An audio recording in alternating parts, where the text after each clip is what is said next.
நம்ம வாழ்ந்து காட்டுவோம். அப்போஸ்தலனாகிய பேதுருக்குள்ள ஒரு நினைப்பு இருந்தது. தான் தான் எல்லாரை காட்டிலும் ஆண்டவர் அதிகமாக நேசிக்கிறேன், கடைசி வரைக்கும் உறுதியாக நிற்பேன் அப்படின்னு. ஆனால் அவருடைய வாழ்க்கையில் ஒரு சோதனை வந்த போது தான் அவருக்கே தெரிந்தது, தான் கூட ஆண்டவர் மறுதளிச்சு பேசிடுவேன் அப்படின்னு. ஆனாலும் ஆண்டவருடைய ஆச்சரியமான அன்பை பாருங்க, அவர் அப்படியே கைவிடாம முறிந்த நாணலை போல இருந்த பேதுருவை கற்பாறையாக மாற்றி மகிமையாக பயன்படுத்தினார். இன்னைக்கு நம்மளுடைய வாழ்க்கையில் அநேக நேரத்தில் நம்ம பரிசுத்தமாக தானே இருக்கோம், விசுவாசத்தோடு தானே இருக்கிறோம், நீதியாக தானே நடந்துக்கிறோம், ஏன் இந்த சோதனை ஆண்டவரை பார்த்து கேள்வி கேட்குறோம். வேதம் சோதனையை பற்றி என்ன சொல்லுது தெரியுமா?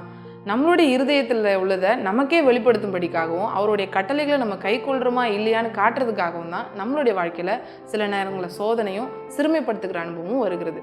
ஸோ நம்ம நல்லா புரிந்து கொள்ள வேண்டியது, சோதனைனாலே நம்ம யார் என்பதை நம்ம அறிந்து கொள்கிற ஒரு தருணம். நம்ம சில நேரத்தில் இடறி விழுந்தாலும் சோர்ந்து போகாமல் கர்த்தருடைய சமூகத்தில் நம்ம காத்திருந்தோம்னா தொடர்ந்து நம்ம பலனடைய செய்து நம்மளையும் கூட எடுத்து பயன்படுத்துவார். சே ஐ எம் லிவிங் இட்.